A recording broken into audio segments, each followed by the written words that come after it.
the awkward part. I can never start the video off normal. Hello guys, welcome to my YouTube. Hey guys, welcome back to my channel.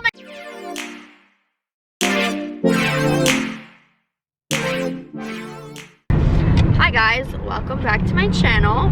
As you can tell, the backdrop's a little different. We are in the car. We have about 10 hours and 3 minutes to go. Little backstory on why we have so far to go. We're driving to Virginia for my little sister's birthday and to see my family. And we've got baby Noah. Noah, Bubby, you say hi? Hi. Okay, he's a little preoccupied. We got the husband. Say hello. I would say hi, but I'm too focused on the road. Oh yes. Don't take your eyes off the road. Just use your mouth. Just speak. We're losing daylight, and I wanted to do a fun video while we are stuck on the road for 10 hours. We are going to be doing a controversial parenting tag because why not? Why not talk about shit that's just gonna make people leave rude comments and leave their own opinions? You need to speak louder. Is that loud enough for you? Sorry, Bowie. Is that loud enough, or should I talk louder? No, it's fine. It's just you're speaking like this. I mean, nobody can hear you. Like, speak normally. Speak like this. There you go. That's a nice volume. Not too loud, not too small. You talk like a whisper. Yeah, you whisper. You gotta speak up, because they're probably gonna hear nothing but the sound of the road. The road, yeah. Yeah, it's probably really loud, but I'll try and like enhance the audio as much as I can, but we will try and speak loudly like this at all times. Alright, let's jump right in because this is getting like a lengthy intro. Alright, first subject, abortion. Go. Now you begin. Why do I have to begin? Because I already said most of it. But I haven't say heard your anything. side. You begin. I need to think about it in my head. We went over these before we started. Sorry, oh my god, I'm not even gonna be in focus this whole video because the car is shaking. That's so loud. But Welcome to life 4.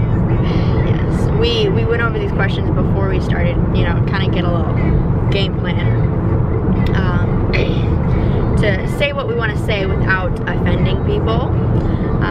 Before we start though, before I say anything, quick disclaimer, these are our opinions, our sole opinions.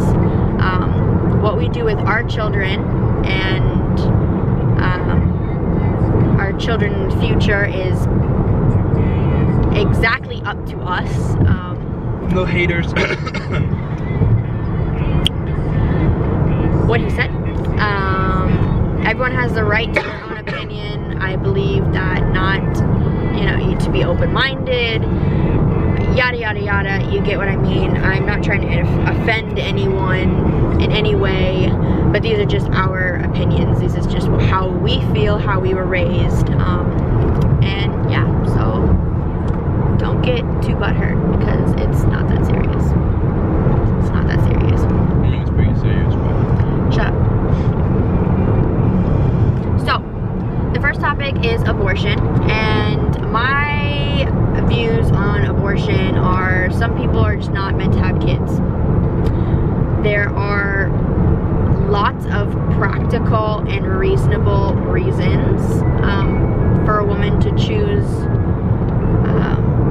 to abort a pregnancy or, you know, protect herself, birth control, because it has been brought into light that people are trying to get rid of birth control as well, saying it's almost like going against God's will, or something because you're preventing pregnancy. I don't know. I think this is one of the hottest topics right now. Okay, there's one example that's gonna end everybody's opinion. Let's say you're getting like sexually abused and you get pregnant from that abuser. Would you want to have that kid? Well, some people do. I would not. Looking at my son, it's just gonna remind me every single time I look at my son, what does this total stranger did to me? Yeah. Like, And that's the reason why we have basic human rights. Why we have the right to choose what we do with our body, whether it's, you know, tattoos, piercings, cosmetic breast implants, butt lifts, abortions is, you know, along those lines. It's a procedure that any woman should be able to get done if she feels the need, if she can't afford the child, if she cannot provide for the child, if she does not have the mental capacity to have a child, because there are some people out there that I really don't think should have had children, but they have, and that's the thing. But like people that bring newborns to a movie theater. See that all the time, and I'm like, why would you do that? He's a little salty. Yeah, I'm salty. You don't bring your newborn to a movie. Yeah, that's kind of fucked up. Shame on you, whoever you are. But there is one last thing also that I hate is those people that are like, oh yeah, what if you abort? That baby could be the one that cures cancer. And I'm like, yeah, but your baby could also be the dumbass. Like, it's not a serial killer or a mass shooter, just a dumbass. Your baby could be a dumbass. You're a dumbass. okay, number 2. Next. Wait. I'm not done though.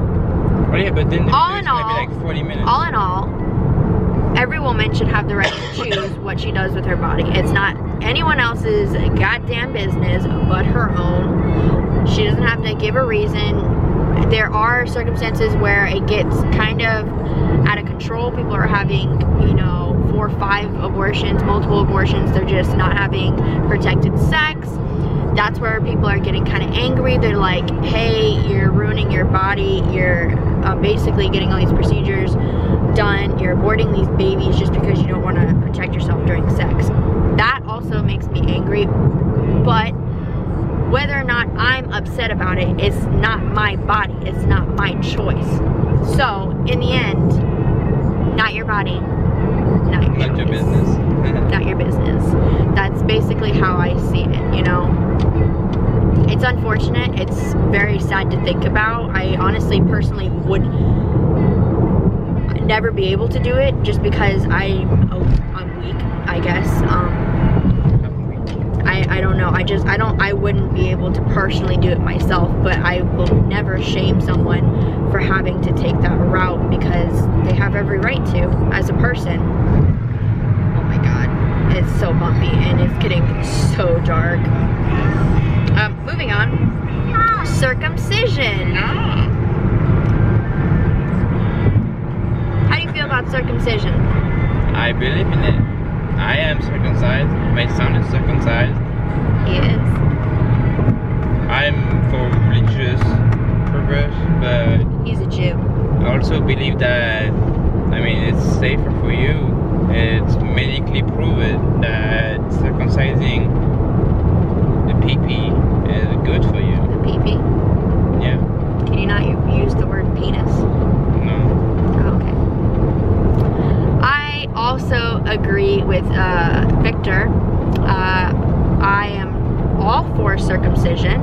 I am not shaming anyone that doesn't get their child circumcised. I just feel like it's kind of cruel to the child growing up because lots of women almost expect a circumcised penis. And also, I mean, it's so normalized. It's so, I didn't even even know this was a controversial thing until I actually had my son, and I posted a picture of him the day he got his circumcision, of him asleep in the car, because he hardly even cried. Healing process was fine. He healed up great. He wasn't in any type of extra pain, which I thought he was going to be, that's why I felt bad. But I posted a picture on Facebook of him, you know, saying, you know, he did so well, you know, his circumcision went very well, this, and the third. And I literally got attacked from these random pages on Facebook of these psycho moms, you know, you mutilated your baby, he's gonna hate you, you know, you're a terrible mother, you're putting your baby through pain, and my dad destroyed her, this and that. And like, I was thrown back because I didn't think this was a very controversial thing. It's very normalized, especially in the US. I don't know about Europe. Is that normalized in Europe? Like, is that a normal thing? Yeah, everybody does it. But I have a true story. I would prefer having it done at like 1 week, or not even like 3 days, more than my friend did. He got an infection on his pee-pee, and he got his infection when he was 17 years old. Do you know how painful? Because he wasn't circumcised? He wasn't circumcised, and he had to get circumcised because of an infection that he had. So I just want you to imagine how painful, first of all, that was, because your brain is fully, like, not fully developed, but you can feel everything. Peeing was hard, and other personal stuff was hard. What kind of stuff? Like, sometimes you don't control your body, and sometimes, you know, your penis is gonna grow, like, get hard out of nowhere, like, for example, the morning wood. Can you realize how painful that is if you just got circumcised? But if you're a baby, you won't feel anything. You won't feel pain. You won't feel anything, because yeah, it is proven that newborn babies, their pain tolerance is a lot higher than like adults, because I don't know super into this, but I know that it's been a study. Their receptors aren't like fully developed, so they can't even. They don't feel the pain as much as you do. Yeah. Older. They literally, when they're born, can't even see properly. Like, the baby still develops so much over time. Why would you put a child through this, you know, if they decide in the future, put through this painful procedure, you know, and all of, you know, most likely bullying and teasing from girls, you know, that he's trying to pursue when he's older. Like, there are some women that prefer an uncircumcised penis. I'm not saying that that's, you know, not attractive to some people, but I'm saying that... Saying a warm... Some people are uncircumcised, okay? It's okay to be non-circumcised. That's what I'm saying. Got pulled over. I personally, for my child, I think cosmetically and, you know, I can't even think of the word. Cosmetically and, like, functionality wise, I think that a circumcised penis will benefit the child in the future. Health-wise too. I am in the medical profession. I have read up on this before, and it is proven, you know, in studies that people with circumcised penises, they, you know, get less infections, they have less problems, because they don't have that extra skin. When you have that extra skin and you're sweating and you're not cleaning yourself properly, which young children have a hard time even fucking brushing their teeth. So how are you gonna remind them to wash their pee-pee? Okay, next topic. Yes, we've gone way too much on this topic, but I'm for circumcision. My son is circumcised. If I had another son, he would be circumcised. My husband is circumcised. You didn't need to know that, but now you do. Next topic is, it's so dark I can't even see. Ooh, this is one that I want to talk about. Vaccinations. Vaccinations. Go. Go. Yes or no? I mean, yeah, certain vaccinations are okay, and also that are like harmful.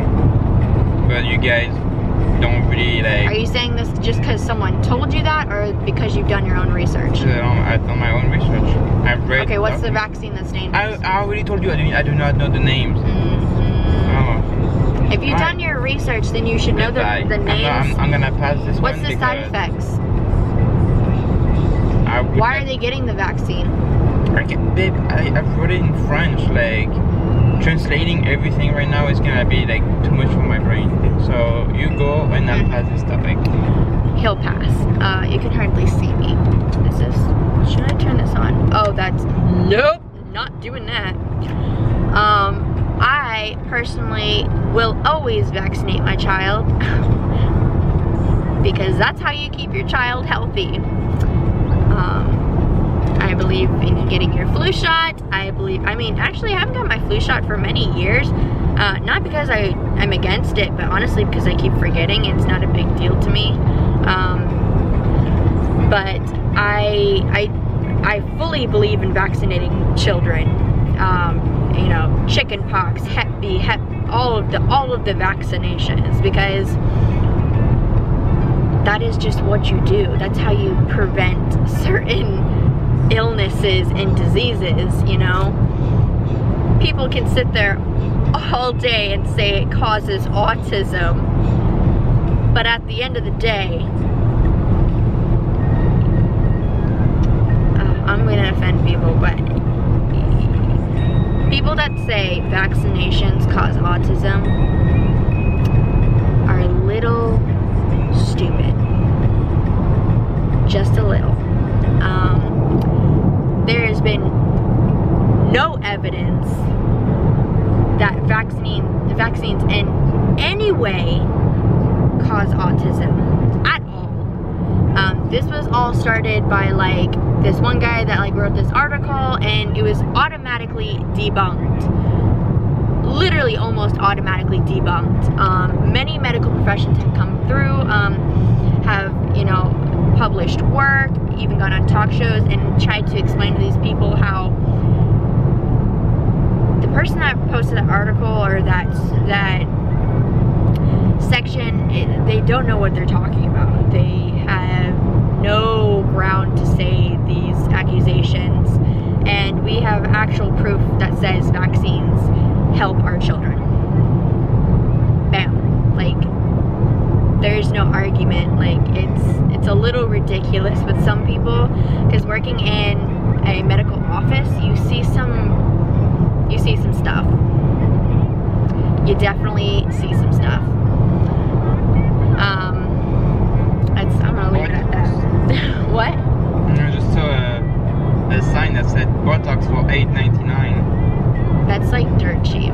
I wouldn't trust that Botox. Yeah. Okay, next topic. You can't see me. Oh well. You don't need to see my beautiful face. You just need to hear my beautiful voice. Okay. Next one is physical punishments. Do you believe in spanking your child, or like, you know, smacking them on the hand, like physically punishing them when they've done something wrong? Oh yeah, I personally do. After it all depends on the punishment or the reason why he would be punished. For example, if he breaks something sentimental for me, I'll be very mad and I'll spank him so he knows not to touch my stuff and even less to break them. But if it's like small stuff, like him not listening to me or putting himself in dangerous situation, then yes, I will spank him in the butt or spank him in the hand. If he touches stuff that he should not be touching, if he doesn't listen to me, I'll spank him. Just because that's how you raise your child to have respect. That's how you raise your child to be a man. It sounds bad, but my parents raised me in spanking me once I was doing something wrong, and some other kids are just spoiled brat that just never got spanked in their life, and they just think that everything is okay when it's really not. So My battery's about to die. If this cuts out, I'll just switch the battery. But so yeah, I believe that yes, you should spank your kid if he does stuff wrong, and you should teach him how to be a man or how to be a good girl if it's a girl, by showing them what's good and what's wrong. I agree to an extent, I guess. I not for the reasons he's saying, not because you know, they broke my stuff and I don't, you know, nothing like that. My view is more psychological. I took many psychology classes in high school and in college, and I'm a firm believer in physical punishment because I know that it works. I know that if your child does something that they're not supposed to, isn't listening, you know, being bad, and you physically punish them to where they will remember why you're punishing them, they are most likely not going to do what they did again. And coming from myself, that I definitely was spanked as a child. You know, I got the belt, I got the flip-flop, I got the spatula, I got the wooden spoon, I got almost everything in the book you could think of. Ruler. Everything. I thank my mom every day for doing that because I turned out okay. I turned out responsible and cognizant of my actions. And I know a lot of people that were not punished physically and still are not. Well, I mean, still is weird because when we were grown adults, but I mean, when we were growing up, like, they were not punished and they were spoiled little shits. And I can only help but find a correlation in that relationship, not being physically punished and being a little shit. So okay, new battery is in. Like I was saying, I cannot help but find a correlation between no physical punishment and a child's bad behavior, because I've seen it so many times. Some kids deserve to get their ass beat.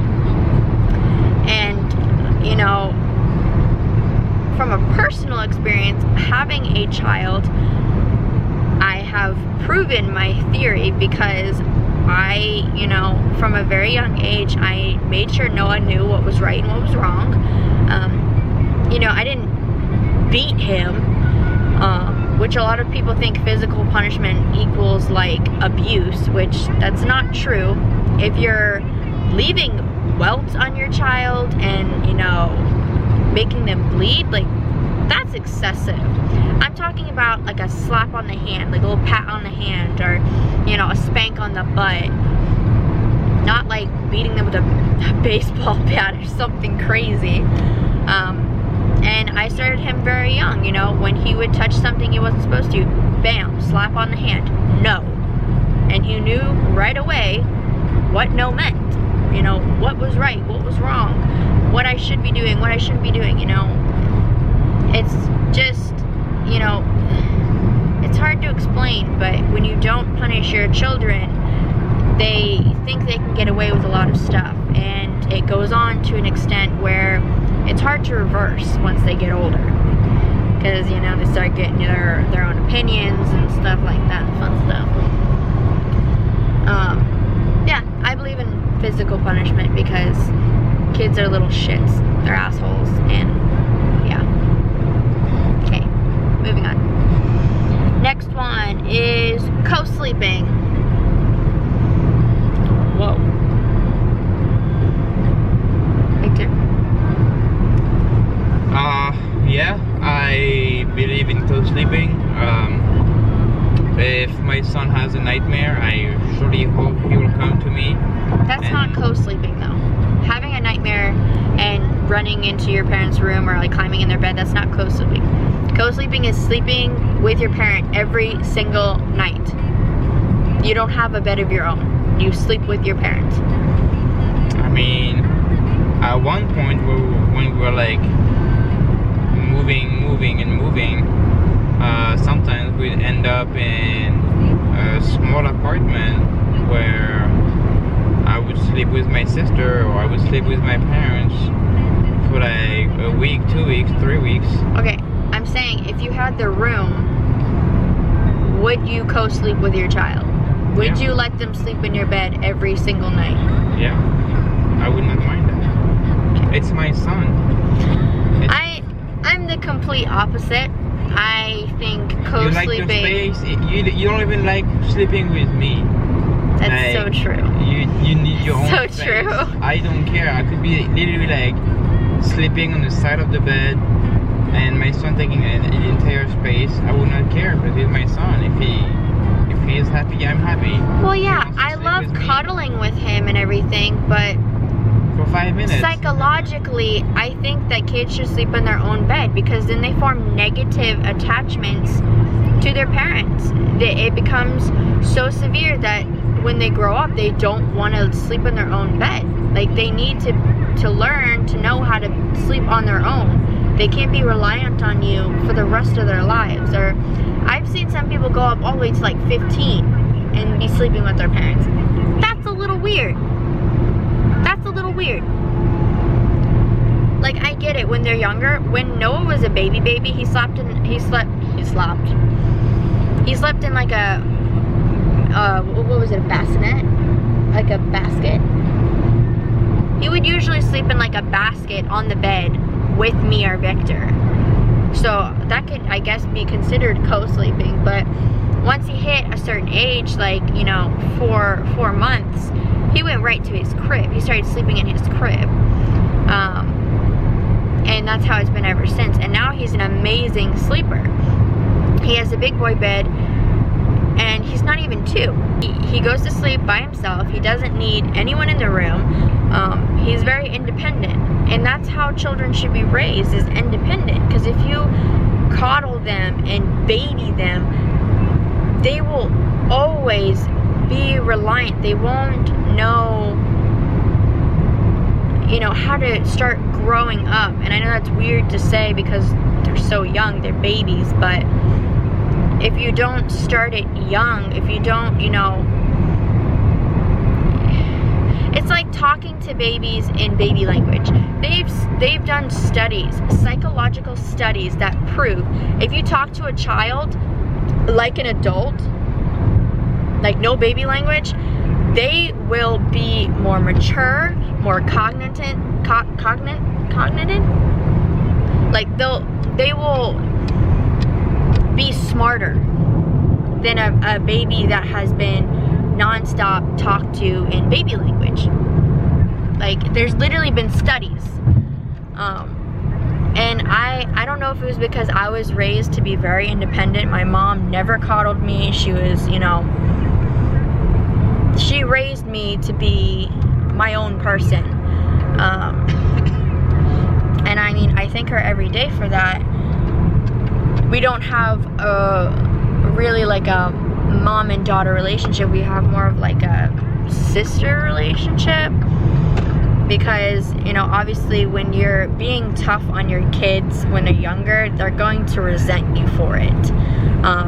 And I resented my mom for a long time because I never understood the sacrifices that she made for me. I never understood why she did the things she did. But in the long run, now that I'm an adult, now that I have my own children, I completely understand the things she did. I completely understand, you know, why she treated me the way she treated me and talked to me the way she talked to me. Like, she was preparing me for life. And now that I'm an adult, I am more prepared because of that. Okay, next one is gender neutrality.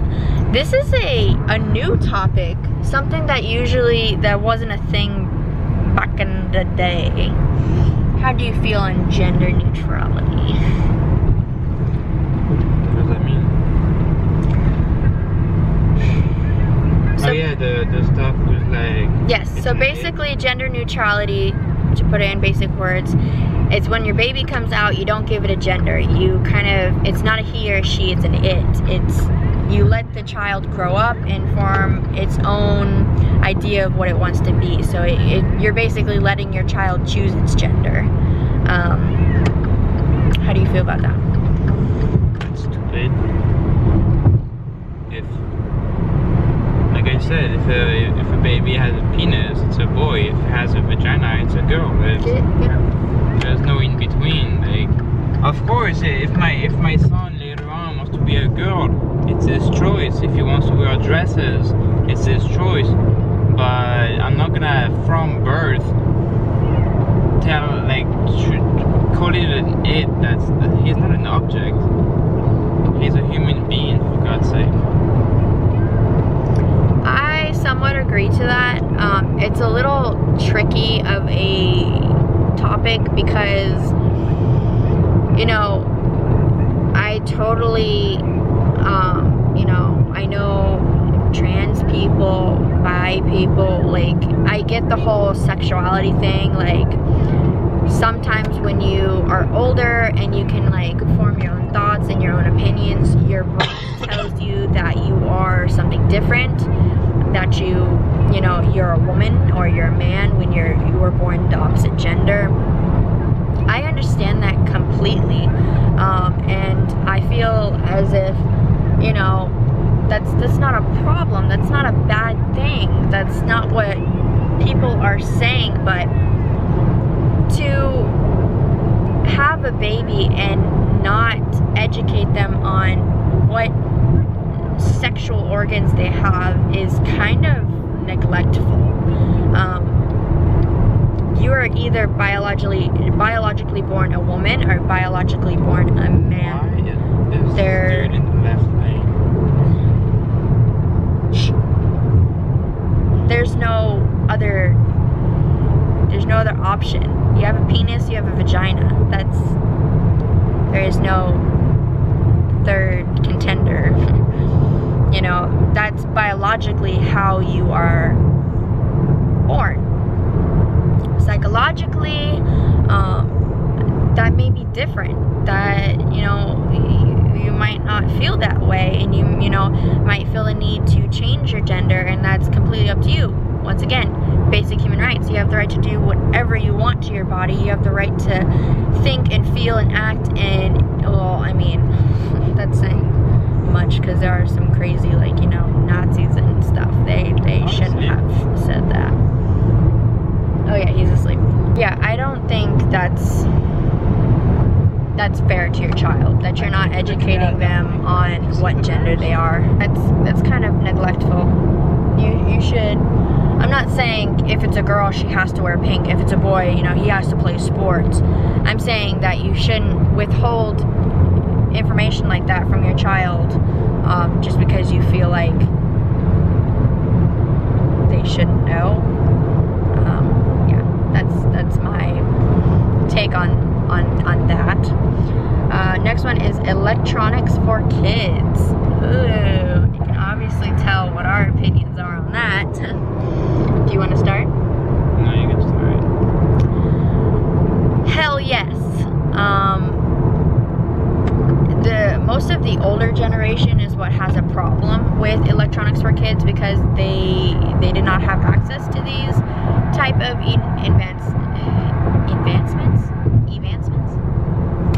They didn't have access to the technology we do now. On a society run on technology and the internet and things like that, it's hard to keep that away from your child. I definitely believe there should be restrictions and electronics in moderation, but I do not shame any mom that gives their child a tablet or an iPad or whatever the case, a phone, for some peace and quiet, or, you know, other reasons. Mom should not be shamed because their children have tablets or iPads or whatever.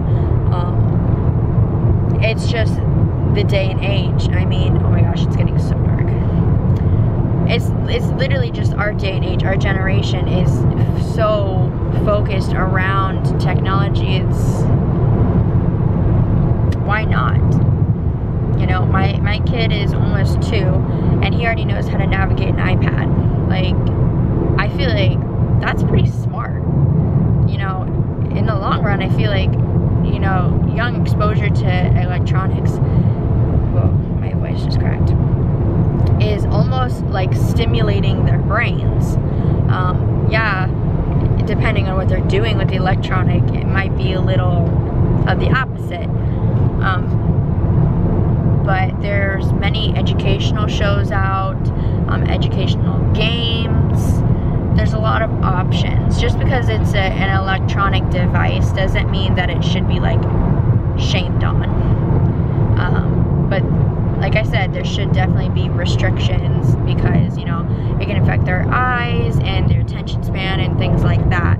But I don't find a problem with, you know, let's say you go to a restaurant and your kid's getting antsy and you hand them your phone or you hand them the iPad, you know, so they can quiet down, because usually the people around you will thank you because your kid shuts the fuck up. So that's my take on that. Do you concur? Yeah. Okay, moving on. Last but not least, because it's getting super dark and I want to go to sleep, raising children with religion. How do you feel? I don't know. I feel like it's not my choice. It's more like his choice. If he wants to know more about a religion, my religion, I'll let him know. And I'll tell him everything there is to know about like the Jewish religion. But I'm not gonna impose it on him. I agree. I was raised Christian, and basically like forced into the church. I did not agree with many things. I still don't agree with many things. I personally don't have a religion. I'm a woman of science, hence why I'm in the medical field. I can't have a lot of my questions answered because there's not really much proof. So it's always been hard for me to kind of attach myself to religion because it's a little unfathomable at some points, and I wish I had a better knowledge on religion and all that it entails. I do believe that there is a higher being, not necessarily God or, you know, the God. There might be multiple gods or fucking aliens. I don't know. I don't know much about it. I don't know enough to talk about it or to really have an opinion. But I just know that religion has been tied to a lot of war, a lot of malicious acts. It causes a lot of conflict, and I would rather not be a part of that because I don't personally like conflict, don't like people dying. It just seems a little extreme for me. You know, some of the regulations and beliefs, and it's a little too much. Religion is just not my cup of tea, and I am not going to, you know, influence my son in any way. I'm going to let him form his own opinions. I'm going to let him do his own research and decide what he wants, because that is his choice. It's not a life or death, you know, topic. So it's that big of a deal. So if he wants to be a Catholic, go ahead. If he wants to be a Jew, go ahead. You know, it's not really a big deal for me at all. I mean, unless he starts like drinking poison and mass suicide and crazy shit like that. I mean, yeah, then I'd be kind of concerned. But I just personally, I don't have a religion, and I don't find that I need a religion to be happy. I believe in myself. Love is my religion. Love is my religion. You know what that song is? No. Of course you don't. But yeah, that's the end of this video, and it's getting super dark, and the only reason you can see my face is because we're around a bunch of tunnels and lights and cars. But I'm sure it'll go dark again, and my battery will die again. Noah is currently passed out.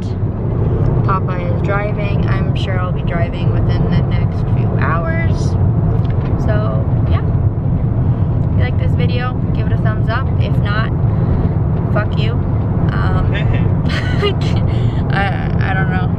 We all have a right to our own opinion. So if you don't like it, you hit that dislike button. You hit it so damn hard that you break your screen.